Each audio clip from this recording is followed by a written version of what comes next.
Hey guys, it's been a while since I last put out a video.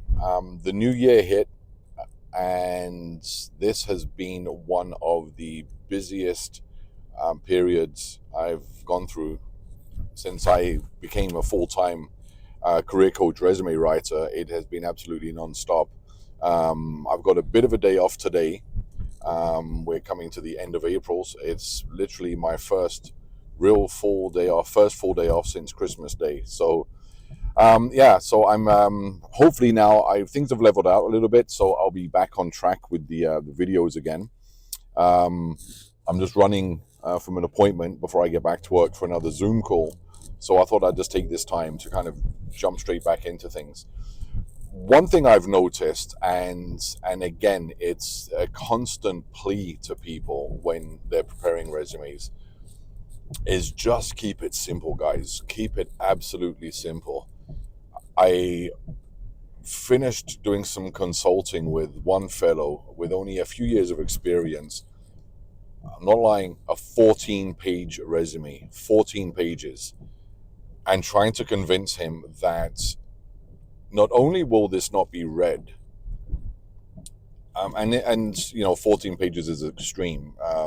We go to 4 pages. I'd say the same to somebody with a 4-page resume. Um, there are some exceptions, and I'll cover those next time. But not only will the majority of that content not be read, it will negatively impact how the recruiter views your application. The recruiters like to get through resumes very quickly. For one, they want to quickly understand who you are, what it is you've done, and the value that you bring, and importantly, whether or not you're a match for the job that they're hiring for. But underneath that is a sense that, and I've heard this, I've heard recruiters say this: if this person cannot make an argument within 2 pages, cannot say why they're a good fit for the job within 2 pages, thinks that they need to explain everything in great detail and depth, and that somebody would have the time to spend reading 4 or 5 pages, what kind of applicant will this person be? What kind of employee will this person be? And they will move on. They will literally move on. They won't consider, in my experience, they won't consider that applicant as a solid contender for the job. Going in too hard, too heavy with an overly detailed resume will absolutely kill your chances of getting a job. I tend to not really work with people in IT or in software development. I think people in IT tend to approach resumes very differently. They approach resumes like they're a piece of code where everything has to be explained in great, sorry for the bumps, everything has to be explained in overly great detail. But if you're in IT, and let's say, or you're in front end development, something like that, you develop websites, you can say, I think anybody will understand if you develop websites and you mention a few of the things that you do, they can fill in the blanks themselves. You don't need to then list absolutely everything that you do in your job with every single software platform that you use. It's overkill. In essence, it will just bore the reader.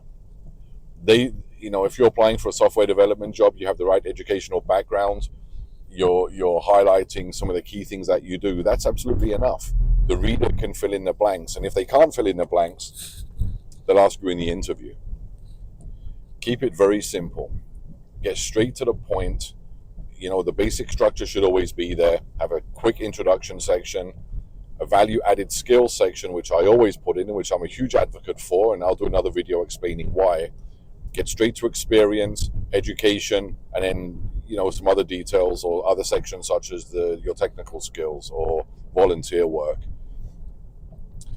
2 pages, absolutely maximum. If a PhD scientist can prepare a resume within 2 pages, then somebody with 4 or 5 years experience should be able to convey their background within 2 pages.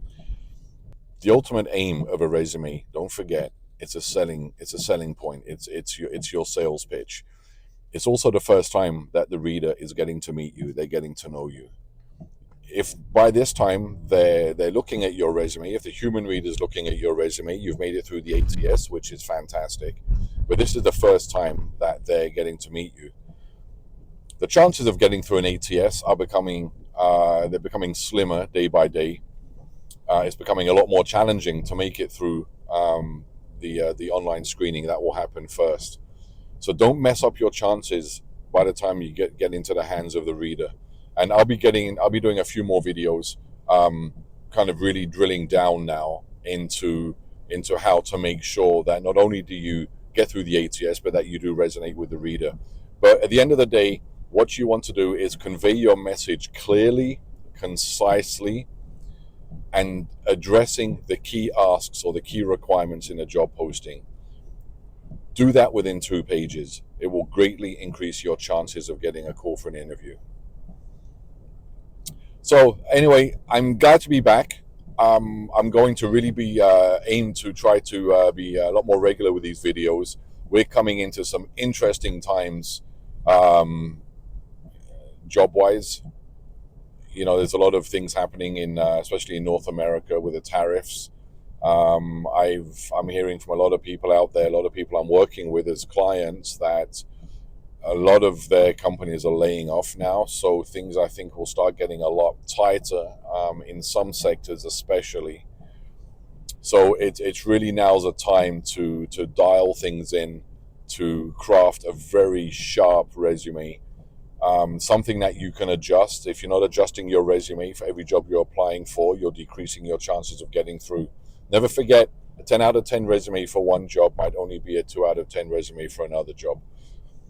So anyway, I'm glad to be back. I want to be putting out a lot more of these videos. Ultimately, my goal through these videos is to help people find work, is to help them, move to the next stage in their careers. So if you haven't already, I would truly appreciate you subscribing to this channel. It's still growing, and I want to get the message out there to a lot more people. So it doesn't cost anything to subscribe, so please consider subscribing and hitting the notification bell so that you're updated when I do release another video. But until the next one, best of luck with your job hunting. Good luck with writing your resumes. Any questions, any comments, drop me a comment below, and I'll get back to you there. All right, guys. Thanks again, and I'll see you on the next one.